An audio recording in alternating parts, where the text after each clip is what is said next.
Hi, my name is Jessica, and I'm an emergency room nurse with over 10 years of experience. I've always believed in facts, science, and things you can see and measure. My work has shown me the very best and worst of humanity, moments of resilience, heartbreak, and everything in between. You could say I've lived a life grounded in reality. If someone had told me a year ago that I'd be sitting here, sharing a story about a profound spiritual experience, I would have laughed. That kind of thing just didn't fit into my world. But something happened on March 13th, 2022, that turned my life upside down. It wasn't just a moment. It was a transformation that shook the foundation of everything I thought I knew. To be honest, I was skeptical, even cynical, about spiritual experiences. I always thought they were stories people told themselves to make sense of the unknown. But what I went through was so real, so undeniable, that it left me questioning everything. I know it sounds unbelievable. If I hadn't lived it, I'd doubt it myself. But here I am, sharing this story, because I can't keep it to myself. It's too important to ignore. That morning started like any other. It was early, the kind of calm where the world still feels half asleep. I'd had a restless night after my son's soccer game, my mind racing with to-do lists and worries. Hoping to clear my head, I decided to go for a jog before the rest of the house woke up. The air was crisp, and there was this light fog hanging low, giving everything a kind of dreamlike stillness. I remember checking my watch. It was 5:12 a.m. Everything felt so ordinary, like just another day. Then everything changed. I don't remember the impact itself. One moment I was crossing the street, lost in thought, and the next, it was as if someone had flipped a switch. Later, I found out a driver, distracted by their phone, had hit me. They said it was bad, really bad. I was clinically dead for 15 minutes. No heartbeat, no breath, nothing. But here's the thing. I didn't just slip into darkness or nothingness like you might imagine. Instead, I found myself in a place that's nearly impossible to describe. The first thing I noticed was the light, warm, pure, and alive in a way that no earthly light could ever be. It wasn't just around me. It was in me, filling every corner of my being with peace. And not just any peace. This was a kind of peace I didn't even know existed, a complete and total absence of fear, pain, or worry. Then there were the colors. They were unlike anything I've ever seen, vivid, radiant, and almost alive themselves. Even the air seemed different. It hummed with a kind of music, but not the kind you'd expect. It wasn't coming from one place. It was everywhere at once. It felt like love and joy had been transformed into sound. I didn't feel lost or scared. If anything, I felt like I had come home. Everything that had ever weighed me down, stress, fear, regret, just disappeared. As I stood there trying to take it all in, I realized this wasn't a dream. It wasn't a hallucination. It was more real than anything I'd ever known. And that's when I realized something profound. This was only the beginning. As I stood there, completely enveloped in the warmth and light of this incredible place, I noticed someone walking toward me. At first, I couldn't quite make out who it was. But as he came closer, I froze. It was my father, my dad, who passed away when I was just a teenager, was standing there in front of me. He looked so different, yet so familiar. He wasn't the tired, sick man I remembered from his final days. He looked vibrant, healthy, and glowing, like he was in the prime of his life. His smile was exactly how I remembered it, warm and full of love, but there was something else, something heavenly about him. He radiated this sense of peace and purity that words can't fully capture. "Jessica," he said, his voice so gentle yet strong, like it carried all the love in the universe. "You don't need to be afraid. He's waiting for you." I was overwhelmed. I wanted to ask him so many things: how he was, what this place was, what he meant by "he's waiting for you." But before I could even form the words, he reached out and touched my hand. In that instant, I felt something incredible, like every question I'd ever wanted to ask him was answered without a single word. It wasn't like talking. It was a deep soul-to-soul connection. I felt his love, his pride, and his reassurance all at once. "There's something you need to see," he said. Before I could process what he meant, the light around me seemed to grow brighter, warmer, and even more alive. And then I saw him, Jesus. I don't know how to fully explain what it was like to see him. He wasn't like any picture or depiction I'd ever seen. His presence was both human and divine, radiating a love and power so intense that I felt like I could barely stand. His eyes, they held everything: compassion, wisdom, and a love so deep it felt like he could see right into the core of who I am. I dropped to my knees, not out of fear, but out of pure humility. In that moment, I knew I was in the presence of someone beyond anything I could ever imagine. And yet, he looked at me with such love, as if I had always belonged there. When I first saw Jesus, it was like nothing I'd ever experienced. His presence was overwhelming yet comforting, powerful yet gentle. He wasn't just standing in front of me. He was everywhere at once, radiating love so profound it left me speechless. His eyes met mine, and in that moment I felt completely seen, not just the good parts of me, but everything, even my flaws. Yet there was no judgment in his gaze, only compassion, understanding, and love that seemed endless.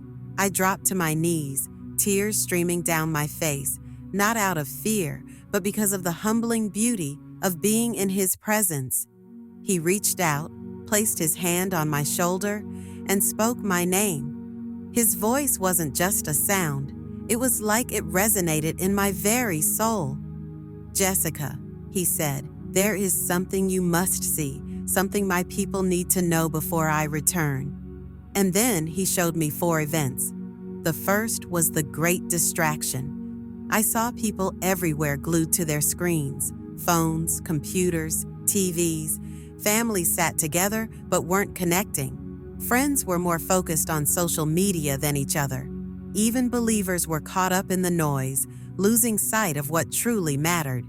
"This is how the enemy works," Jesus said. "He keeps them distracted, consumed by the temporary, so they forget the eternal. Tell my people to wake up, to refocus their hearts and minds on me." The second event was the Great Deception. I saw lights in the sky, beautiful and mesmerizing, and beings that appeared majestic, almost divine. They spoke of peace, unity, and enlightenment, drawing people in with their charm and promises. But their words were laced with lies. Even strong believers were being led astray. Jesus turned to me and said, "These are not of me. They will mix truth with lies, leading many away from my word. Tell my people to stay rooted in Scripture. It is the only foundation that cannot be shaken." The third event was the Great Awakening, and it filled me with hope. I saw waves of light spreading across the world as people turned back to God. Families prayed together. Communities worshiped and repented. Miracles were everywhere. Healings, deliverances, lives transformed in an instant. But with this revival came persecution. Believers were mocked, attacked, even killed for their faith. Yet their joy was unshakable. "My Spirit will move powerfully in those days," Jesus said, "but the cost of following me will be great. Tell them to stand firm, for the reward is eternal." Finally, he showed me the great return. The sky split open, and there he was, coming in glory with legions of angels. The entire world stopped, every knee bowed, and every tongue confessed that Jesus is Lord. Some did so in awe and worship, others in fear and regret. It was the most beautiful, powerful moment I'd ever witnessed. "This is what awaits," Jesus said.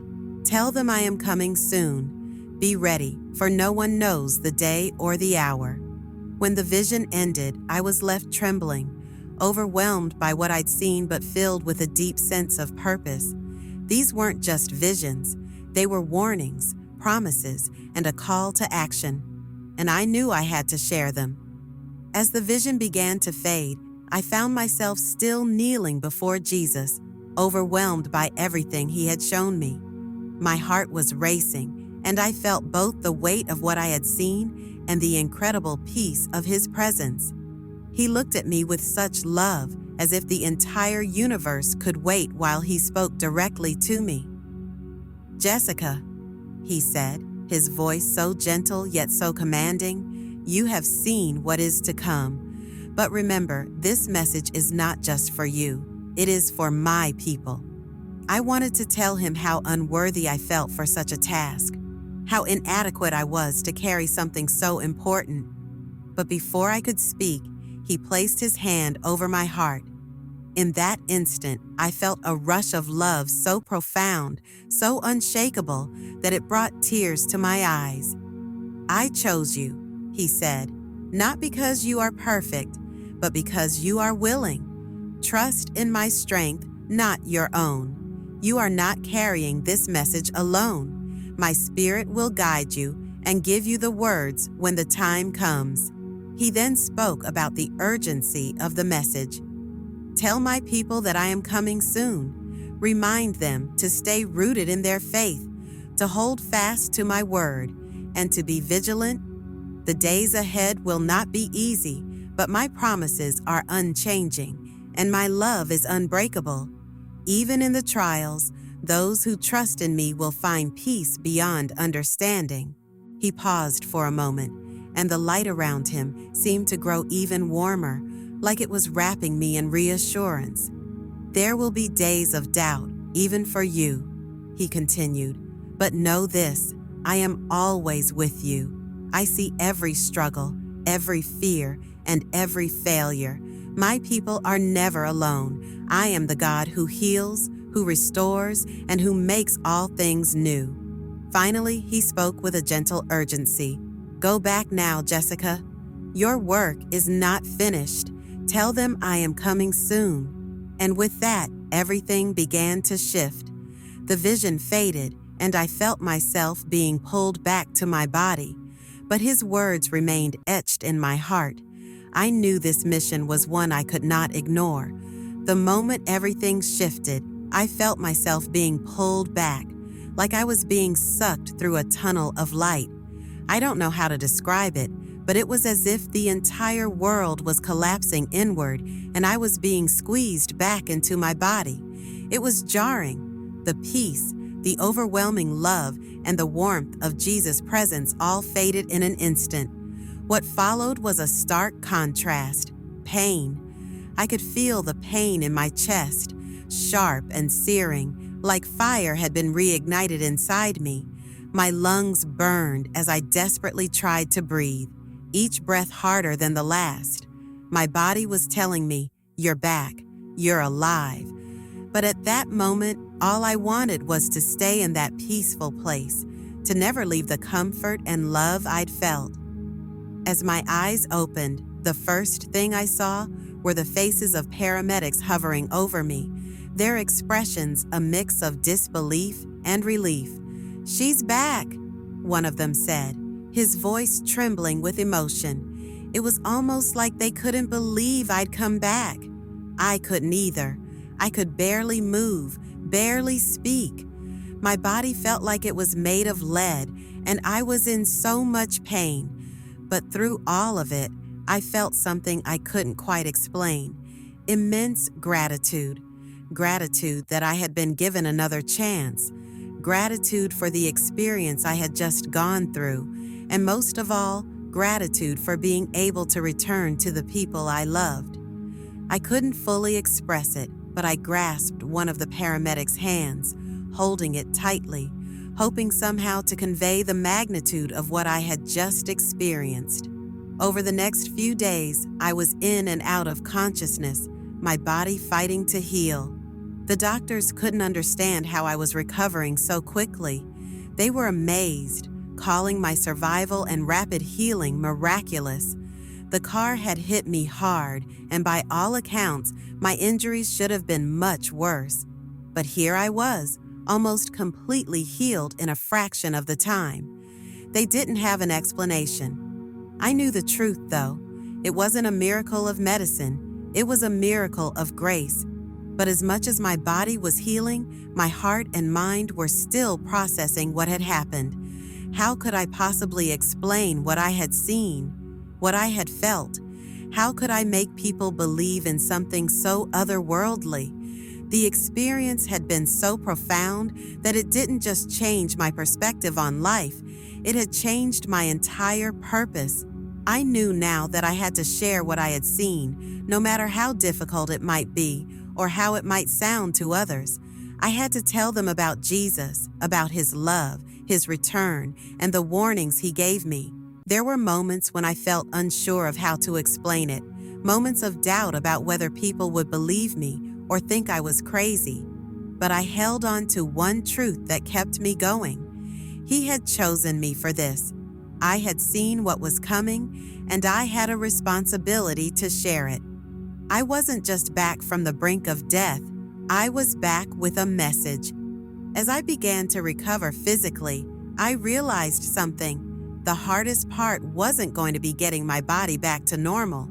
It was going to be sharing what had happened. How could I tell people what I'd seen, felt, and experienced without sounding completely out of touch with reality? How could I explain to anyone that I had met Jesus, had seen the future events He showed me, and had been given a mission to share it all? I remember the first time I tried to talk about it. I was sitting with a close friend, someone who had always been a good listener. But as the words started to leave my mouth, I could see the skepticism in their eyes. They didn't say anything outright, but I could feel it. The doubt, the disbelief, and I understood it. After all, how could anyone believe such a thing? It sounded impossible. The more I tried to explain it, the more I saw people's reactions change. Some looked at me with concern, as if they were worried I had lost my mind. Others just didn't know what to say, so they remained silent, avoiding the conversation altogether. I felt this heavy weight in my chest, a mixture of frustration and fear.